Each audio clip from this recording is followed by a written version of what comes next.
It's the SDG Podcast. Before we get started, you can check us out on the web at solutiondesign.com/podcast or find us on all the social medias, LinkedIn, Twitter, Facebook, and Instagram at Solution Design Group. It's the SDG Podcast. Welcome, podcasters. Say hello and introduce yourselves. Hi, I'm Elster Hura. Hello, I'm Chad Chetner. Hi, I'm Peter Lawrence. And I'm Kyle Bacher. Yeah.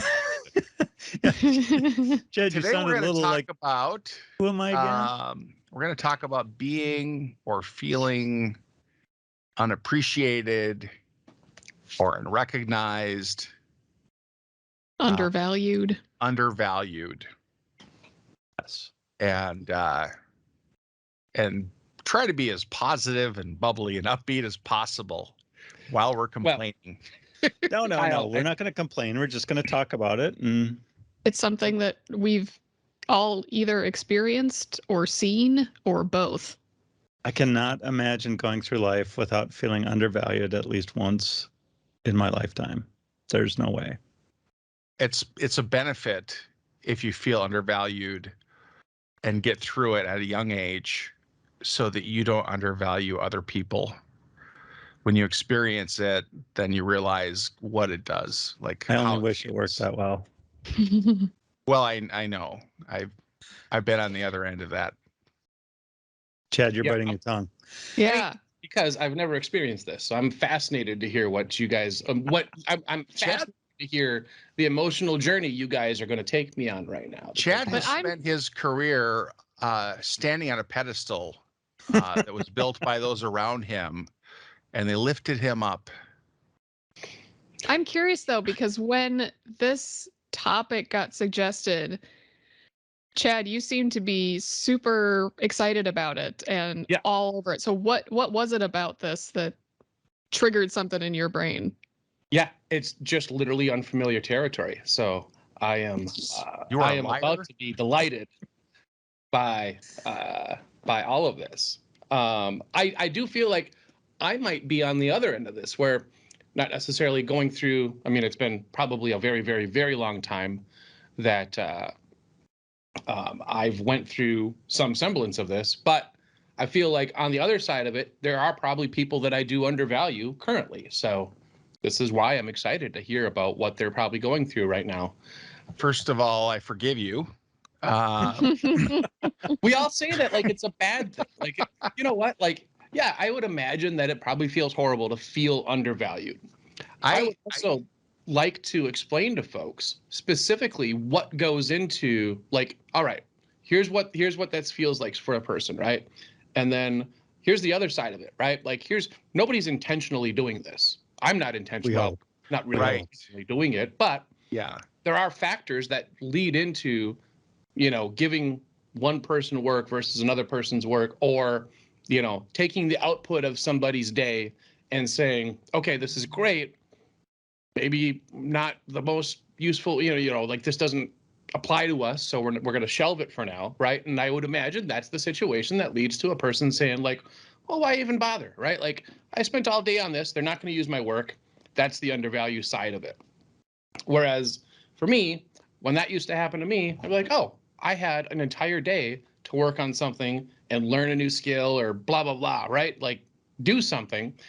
And bonus, it has absolutely zero production impact, so it's never going to come back to bite me in the butt. It did not break production. It could not break production because it's never going into production. So exactly. So you've had, Chad, you've had opportunities to feel undervalued. That stuff happened where you could take it as you're being undervalued, but you took it a different way. Yeah, I mean, it's all about your headspace, right? Like, if, like, I didn't let myself go there, right? It was, saying undervalued and unappreciated and all of that stuff is just putting yourself in this negative headspace. You could also say, goodness gracious, I've had such an opportunity to learn, grow, blah, blah, blah. And it's, if it's used, if it's not used, I still got paid. I'm still, I will say that headspace probably plays an important role in the whole feeling of undervalued. Like if you are in one area that I kind of think of when I think of sort of undervalued is that throughout your career, before you get promoted or whatever, you are going to be doing more work than your title, right? So if you're a junior engineer and you're doing regular engineer work, you're going to feel like, hey, I'm doing the work, I should be promoted. And it almost, I mean, obviously there are special cases where you do get promoted before you're doing the really hard work, but it's pretty rare. It's mostly do the work, get the promotion is the traditional sort of path, right? So you're going to be doing harder work than you started in your position, and then you'll be recognized for it.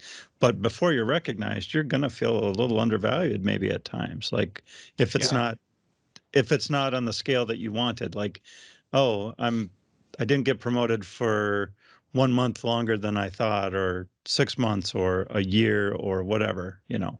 I think too, like maybe misinterpreting reality. You know, That's you look, a good one too. you're working your butt off. You're working 50 hours a week. You go on a Saturday, and then you see the people that come in at 9, take a lunch, leave at 4 to pick up their kids. They're not there Saturdays, and you're like, and then there's this equal recognition, and you're like, well, wait, I'm doing all this extra stuff, and then you can feel undervalued. I think comparing yourself to others never works out. No. That's the thing that gets me about this is like looking at your neighbor's driveway and seeing that, oh, we're doing the same job. He's got a nicer car. That's, who cares, right? Like, Yeah. somebody else is getting ahead. Somebody else is doing slightly whatever. I don't care, right? Like, it's not my business. Good luck. It's not a race. Instead of getting mad about it, I'm happy for the guy, right? And Right. if somebody's, if I don't know, I don't get it.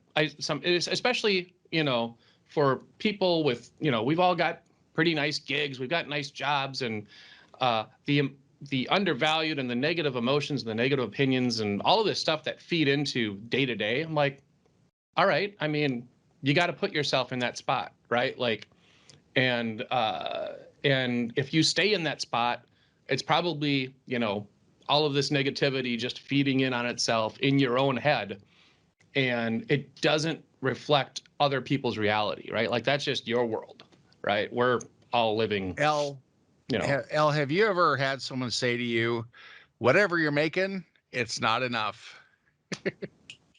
That exact phrase? No.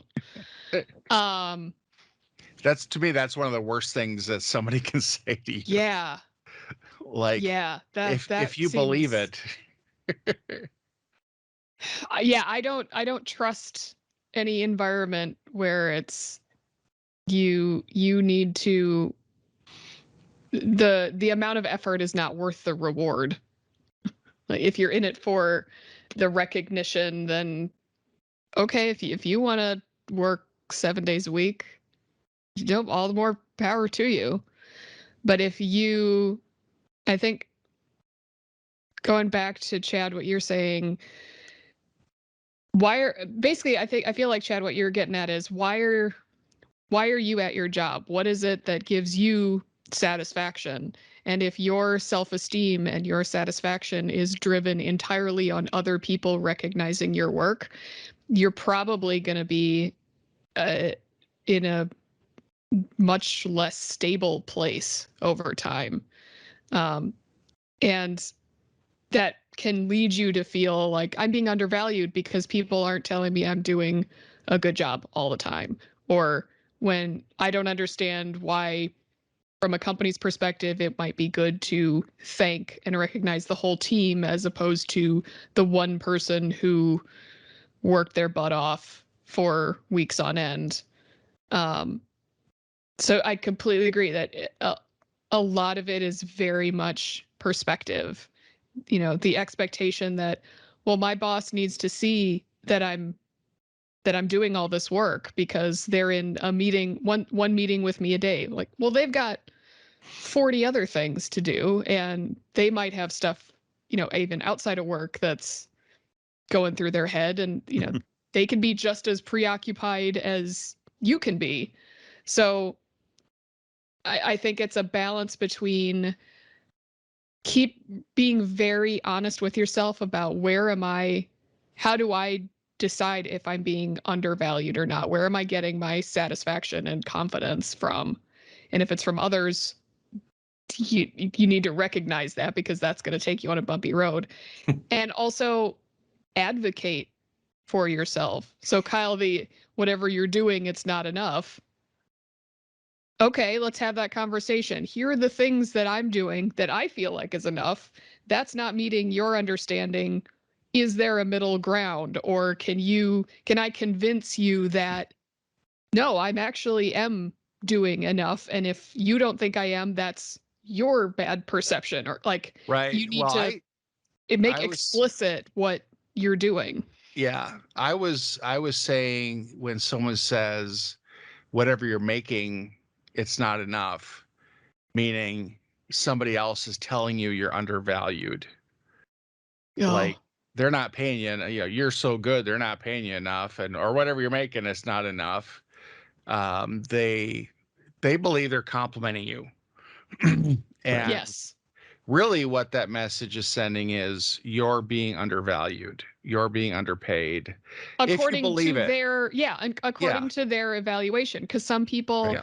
absolutely, like, you think about like med school graduate, like interns, first year doctors. Yeah, they're underpaid. Yeah. Of course Yeah. they are. But that the exchange is that they are brand new to this field, and the value of the training and the learning and the mentorship you're getting there offsets the being underpaid. So it is all about, like, Yeah. how are you, what compensation do you have? What opportunities do you have? That total set of benefits is the value. Yeah. It's not just salary. And I think that, when you're just kind of embarking on your career and your resume doesn't have a lot of experience on it, um, you have to work your way to that level of pay that you really want, and to that level of experience you need to demand that. If it's salary you're thinking of, if it's status, if it's recognition, it's a path of work. Um, and what I always think about is in terms of pay. It's like, well, you signed up for whatever. Like, when you started your job, you signed up for it, and they told you what you were going to make, and you're okay with it, and that's where you started. And then it's individuals' journey through their career to move that up and negotiate, and sometimes it means changing jobs, things like that. But the undervalued in terms of recognition, perception, status, promotions, things like that. Um, I think a lot of that's self-inflicted, like Chad was talking about, taking that on, expectations of other people. Um, you don't necessarily have all the information. Um, someone else is doing a job. You don't have you don't understand necessarily what it takes to do that job, how good they are at their job, what their output is, what the value is. There's a lot of factors that go into it. So, it's, you want things to be fair, but if you Always. want things to be, like, always incredibly awesome and lavish praise, and, like, if you have this idea in your head that it should be this red carpet experience, you're setting yourself up for disappointment. Well, yeah, I think we can start to think that recognition, advancement, whatever, that's going to happen automatically. And sometimes it can, but a lot of it is it requires you to advocate. It requires you to, at the interview, be prepared. If you want to have X salary, for example, you need to try to negotiate for that. Because the chances of you doing an interview, giving them your salary range, and they come back and say, no, we're going to give you this much more because you were such a good interviewer. Like, no, that's not going to happen. I think there's two things that people don't do that they should. One is raise your hand. Yes. If you're interested in something, don't expect people to read your mind. Yeah. And or think that you're like the right person for something or interested in doing something, or even have a skill set where you could do something. Raise your hand. If there's something you want, you need to ask for it. And figuring out what you want that's going to give you job satisfaction, and then asking for it, asking what it takes to get there, kind of figuring that out is helpful. And I will say, and then I'll shut up because I know I've been chatting away, is that if you're able to raise your hand, say what you want, this is what I want to go for, and it turns out the company that you're currently at can't give you what you're looking for, it honestly can make resignation and finding someplace new a lot easier, because then your current employer has a better frame of reference. Like, okay, they wanted to go down this path. We're not willing to do it. It's not like this is out of the blue. So you help maintain that bridge even with people moving forward. Right. And wow, did that train of thought just leave my head? Kyle, what's your last name again? People have to be aware of things. So if you're kind of off in a corner, you can't sit in the corner and expect to be recognized. Doing awesome stuff that no one knows about, then they don't know what to recognize. Status reports, conversations. I think, not being afraid to toot your own horn a little bit and say, I'm in a great mood because I just did this awesome thing. Standing up and cheering in the corner because you figured something out. Doing the Running Man for 5 minutes, like Ted Lasso. But again, it's like, are the people that, you're expecting to recognize you and value you, do they have visibility? And the other thing is, like, what else is on their plate? Yep. If you've got 100 people under you, you can't give anybody like that much focus. Like you're basically dealing with issues and playing whack-a-mole. Sometimes it's like you don't have time to really think, and I think it's easy to forget to do that thing you need to do to provide recognition and make somebody feel valued. But what if you actually are being undervalued? Peter, what do you do? Well, I think you have to take your advice, Al, and say, these are the things that I want to do in the future. Can you help me get there? And if not, say, well, we are on a divergent path, and I'm going to go find the things that I'm looking for. It's never fun to leave a company. I've tried to do it as few times as possible. But it happens, right? And there are times where you're just in the wrong headspace. Yeah. Like, nothing you can do for me right now will make me happy. I'm so mad, and it feels a little bit like a toddler, but you can spin yourself way into the wrong place, and the only way to change that is to change your surroundings or take PTO. Yeah. Take PTO. Yeah. Well, I think that's an important point. Burnout, other stuff might be going on that puts you in a bad headspace. Right. That makes it more likely that you're going to feel, you're going to take things the wrong way and be undervalued.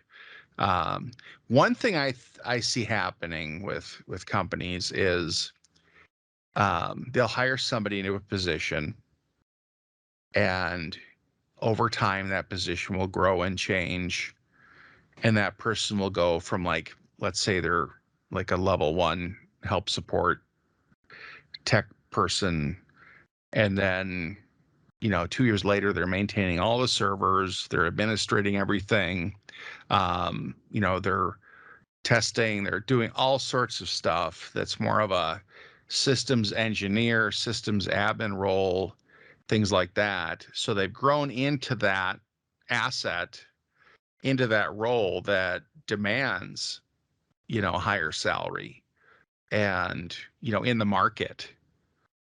And then they're still making their, help desk money. And then they're like, well, I'm doing all this stuff. Like, maybe there's a person that left and they took over that role, and that person was a higher paid, and maybe it's perception, but maybe it's actually that the market demands more of that role and you're doing a good job at it. It's fair to get paid, market value or near it, at least. There's a fairness there. But they just don't. And eventually they lose that person. And then they hire somebody and pay them that market value salary. Or they hire 2 people to fill that role because it takes 2 people to do what that person did. Who knows? But it seems like losing somebody happens. I've seen it happen a number of times. It can be an eye opener for both sides, right? Yeah. Like, is it they though? had Because to leave to feel it. Yeah. aren't we kind of seeing that in society today? People are valuing their time more than they're valuing a second shift at McDonald's, or all these places that are having shortages of workers. I think there's a lot of folks out there right now saying specifically, you know what, my time's worth more than this. I don't need to do this job for whatever. There is a market price where that comes up, and hopefully we get there, but that's people are literally doing that right now. Like, I just spent a year and a half of not spending an hour in the car every day or an hour and a half. Am I just going to jump back into that situation? Or now it's like, I'm used to that. I'm used to having that time and less frustration, and things change. there is the other side of this too. So there's the fellow that feels undervalued, and then there's the environment around them that is either truth, or either rightfully or unrightfully undervaluing that guy, right? So in situations, and we've probably all been in these, like, you could be on the other side of that where you're like, yeah, I'm undervaluing has such negative connotations. I don't want to always use that word, but like, you assign people a little bit less based on what you got out of them previously. And that, that back and forth eventually leads to, oh, I'm not, that guy feels undervalued, and then an awkward conversation. Well, yeah, man, like, I get what you're saying. Here's how we got there, right? Right. Like, it's one of these things where, like, everybody gets to, we're moving towards this thing where, like, everybody's opinions have value, and everybody's opinions and ideas should be heard and voiced and blah, blah, blah. And that's kind of that's the ideal, but in practice, sometimes that's horrible, right? Like, to be able to, like, if I had this at a tiny company before coming here, right? My own thing. I was like, all right, everybody threw out their opinions, and we didn't implement a lot of them a lot of the time.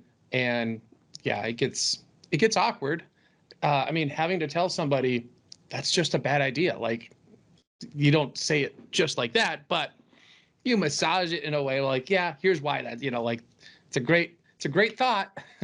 I'm glad I'm glad those neurons fired in that specific way. However, it's horrible for these reasons. Right. I'm not necessarily the best at delivering that, right? And I this think is it one of the reasons I takes was excited about having this one, because I'm really kind of just listening, because I it don't know how takes to deal. I think it takes maturity to not take it personally when your ideas are shot down.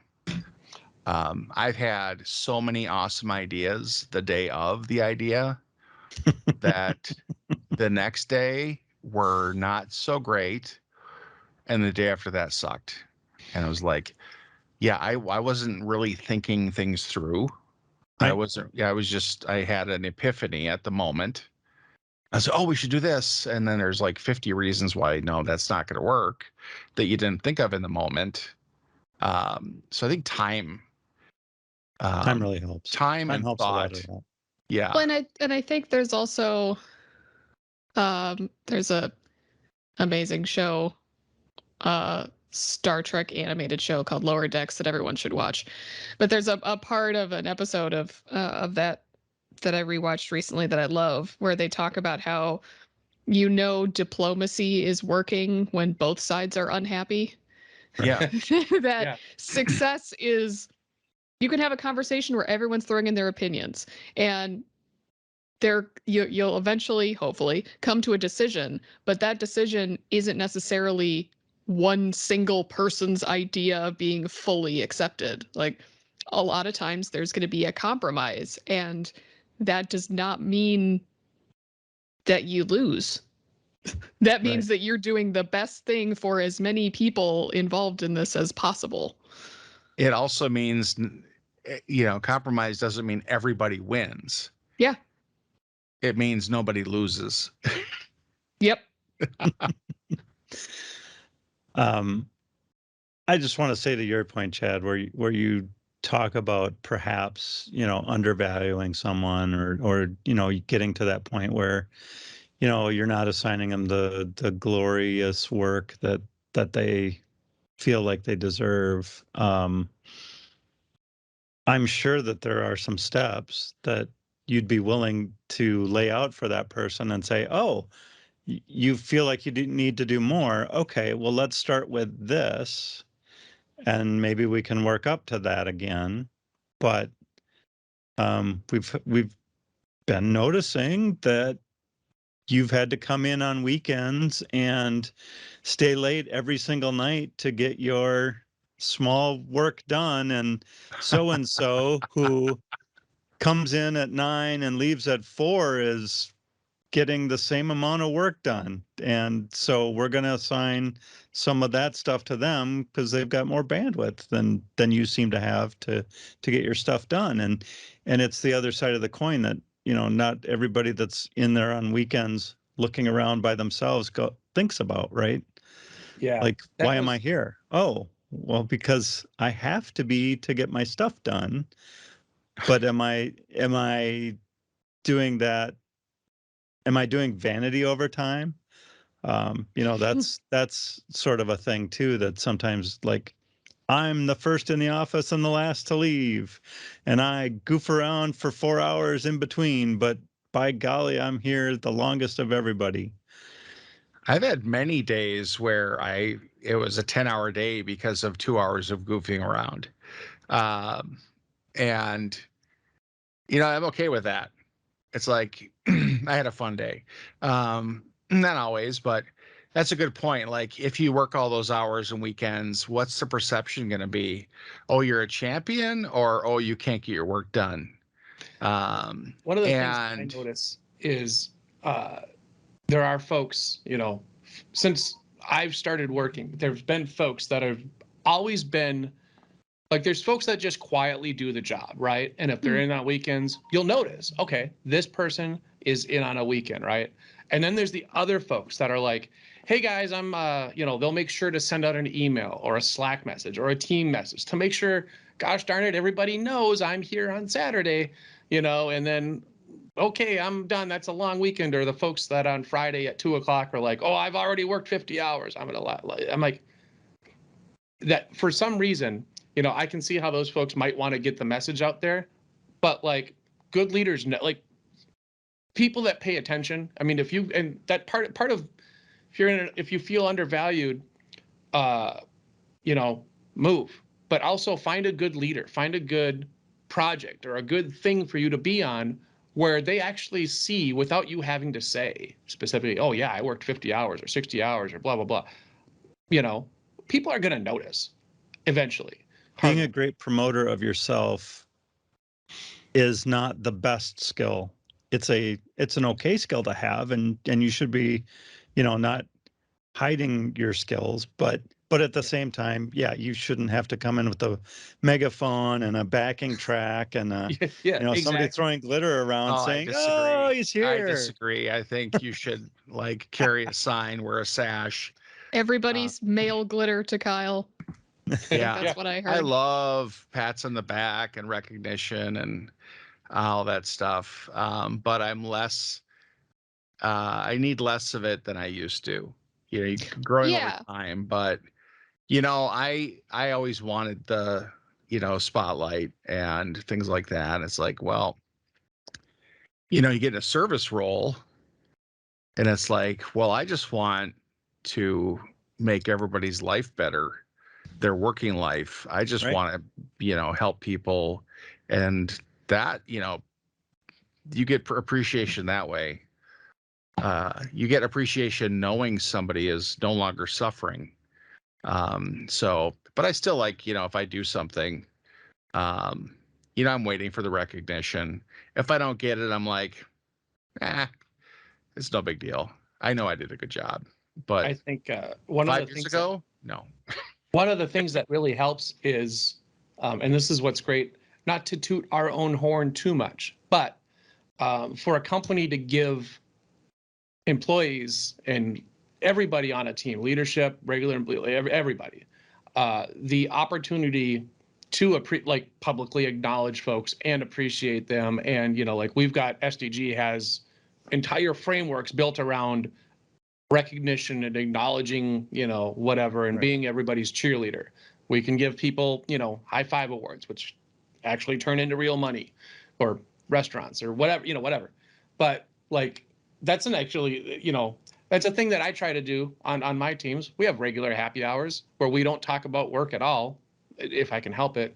We talk about each other, and that is, as far as value goes, like that feels better to me when somebody asks me about me and not necessarily, oh, where are you on this? Or where, why did this take you this long? Or, whatever. I feel more valuable when people actually care enough to want to know about me, actual me, not work me. I think focusing on other people is like hugely important. If you lift other people up, you'll go along with them. You don't need to worry about yourself. My grandma always said, if you want to get letters, you need to write some. Is that what she'd say when you asked for a letter? Yeah. She wrote a lot of letters. That's so mean. Yeah, but it's true. You got to put it out there. You have to, because people, they know that that's a thing. Like, oh, they sent me a letter that was really nice. I'm going to write them back. Do we need to mention for the younger audience what a letter is or anything? Oh like my that? gosh. There are 26 of them that start with A, they end with Z. They would make shapes and markings on a flat surface called paper. And no, I think, that's the thing. It's like, if you want to connect to people, you need to reach out. You can't just wait for them to come to your door. Right. If you want something to happen, make it happen. Yeah, and I'll also say I've been on teams where I know one or more people on the team feel undervalued or underrecognized. And it is really helpful if other people can recognize them, just to start to, it builds a sense of team. And also, if I'm feeling undervalued and all of a sudden I get some kind of recognition from someone else on the team, that's starting to build my own confidence. That's starting to give me more of a sense of, okay, I can take this information to my boss at my annual review to say, here are reasons why I should be promoted, or, get different benefits or whatever. So that I found, if I can help other people on my team and just kind of give like peer recognition, that can be really helpful, and Yeah. kind of kicking them in the butt to like, come on, advocate for yourself. Do it. It's much better than sitting around and complaining about everything, right? Yes. Which can just, oh man, it is such a sticky environment where, oh, we're complaining about something. Hey, I'll jump in and complain about something too. And oh, now we're all dug a hole complaining. so deep that we don't know how to get out. Oh, so I'll tell horrible. you this, some of them, and I just want to preface this with, I am not sucking up to anybody. Liar. That is not what I do. Liar. Do you want Such to a give us a Kyle list thing. of I say names, things. Kyle? Or? I get myself in trouble. The most unrecognized people is like, the higher you go up the ladder in leadership positions, management positions, things like that, the less you get, the less of that recognition, the less, no one, you're as a minion, you're expecting it from those people. Those pats on the back and being valued and things like that. The higher you get, the more thankless the job is. So don't be afraid to, like, if somebody does something really great for you, to like recognize them, even if they're, higher up the ladder. But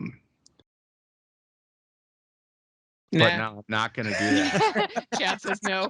I'm not going to do that for like 6 months. I will say that it'll just be seen as sucking up. It'll be divisive. Being in an attitude of thanks rather than an attitude of want is much better. Yes. So if you do something nice to me, thank you. If you help me, if you whatever, it does not hurt to go out of your way to say thank you. Right? It really is not a painful process to just say, "Oh, thanks for the help. I appreciated that one thing." And I have to fight that. Like I've been fighting that for years, like, to get to that point where it's not want and need and self-serving. I try to be a narcissist that uses his powers for good, I guess is what I'm saying. All right. We're going to have to mute Kyle's mic here to let Chad talk. I'm sorry, Chad. Go ahead. Chad. Lay it on. Let's have it. What was I going to say? I don't know. Too late now. Cool. It was going to be incredible. No, it was great. Actually, so one of the things that I've recognized, I mean, especially not just here, at STG consulting with with our clients, previously having my own thing, and then previously being a part of other things, like just including people up. The org chart has always been fascinating to me. Like people treat it as this structural thing where, like, oh, you don't talk to this guy's boss and this guy's blah blah blah. Invite these people out to happy hour. We did this, when I hung out with folks at every gig, everybody's invited, right? And just those people up there feeling included in things, and not like secluded as part, nobody's going to invite the director of whatever out. Like, why not, right? Invite those people, include them. That's always been pretty like, I've done that forever and it works, right? And that works here too. Sometimes they show up. Oftentimes they show up. Yeah. Like a surprising amount of times they show up, whether it's, within our own organization, with, or our clients or anybody. Invite, all of them. That's the recognition that I appreciate. And when I'm in those types of roles, that's what I like. I don't want to be nodding, like everybody's having fun and I'm, whatever.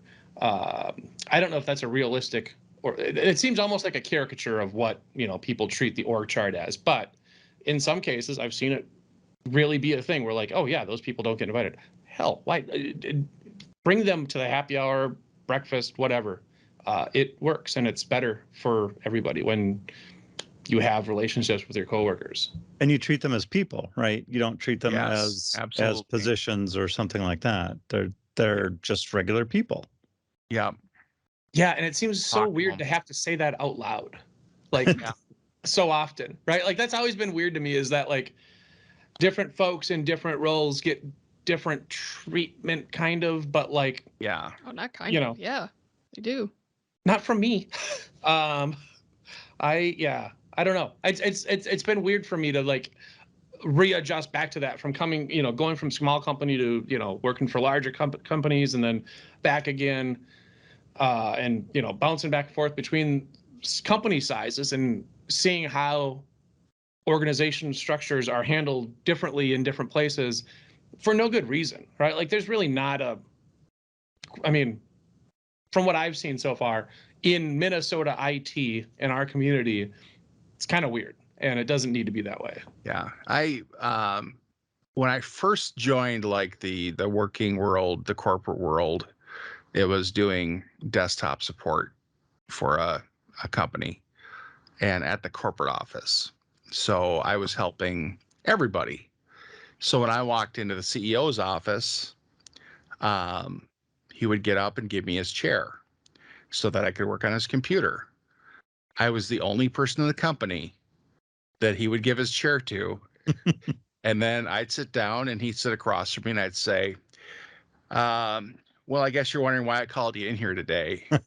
You're just not working out. Right. Or something like that. You need to make some changes. I was a wise guy and I didn't know any better than just to, give him a hard time. Like, okay, my machine won't turn on. Okay. Monitor power button, computer power button. And they just laugh and shake their head, but they appreciated it. They liked it that I was like not nervous around him, not afraid. Treating them like a human Yeah. rather than some Yeah. sort of demigod. Yeah. You got to get to know people though first. You got to initially you can't just go in without. You can't start firing the CEO your Can't first go time in in hot. helping him with the computer, right? Right. You have to build that relationship up a bit and show the respect, and yeah, exactly. Yeah, I think the pyramid of power, the hierarchy, is people see it as this big, pyramid, and it's like, no, flip that over, and it's a pyramid of support and responsibility. So at the very top is actually supporting the entire thing and responsible for the entire thing. And then as you go, it's the weight is less on each person, the responsibility is less on each person. But it's some place that I don't want to be. I don't want to be that peak of that pyramid. I don't want to be I want to be like 3 or 4 or 5 layers down where I'm happy, stress free. Chad, to your point about sort of the walled garden or whatever you want to call it, where the CEO is separate from the peons or whatever, in the past, sometimes that was more explicit, right? Like there was a floor that you couldn't go to unless you were special and things like that. And now I think some of those norms have dropped off quite a bit over time. But yeah, I mean, for me, that really became a thing for me when I worked. So Target, there was a CIO, and the dude literally walked around and just chatted with, Right. regular folks all the time. He was a huge advocate for adoption, so he knew we were adopting. So he asked me about that. Even followed up a couple of like that type of person should exist more in the world, right? Where yeah. Go ahead, Elle. I'm sorry. I was just agreeing with you. Keep going. Okay, I like that. I just think that kind of person should exist more, and it shouldn't have to originate up there, right? Like, right. It's weird that it does, and I will say again though, like the entire episode is about people feeling undervalued and underappreciated, and just like the tiniest little detail that dude remembered made me feel like, oh, that actually, like, it matters a lot to especially younger, and probably wouldn't matter as much today, but like especially starting out, like your first decade in the field, it does kind of, it feels different, right? I honestly think that any leader that can keep track of small details and care about a person is a lot stronger than somebody that keeps their door closed and hides from people for the entire day, right? I'm gonna calling you by name, like this is a 500-person company. Well, I had a tag on, so like I had a badge. Actually, it's funny. So that you say that, Peter. I have my notebook for my current project, and I keep track of like little notes about people in here. And one of them says, I can't. It says a name, and then it has his favorite beer, Stroh's, because I knew I would forget that. But honestly, you wrote it down not because you are, not caring or anything like that. It's part of an evil You wrote plan. it down because your memory's going, right? Like in the old days, you just remembered that they like Stroh's, and now you're like, oh, I got to remember that so and so likes Stroh's because Stroh's and Grainbelt have Yeah. You know what, Peter? What people don't know about Chad is Chad is a perpetual day brightener. What? Yes. He is a day brightener. Yes. He is going to brighten the day of the people around him with little gestures and moments and stuff like that. And I think that's fantastic. Oh, this page has everybody and their spouse's name on it.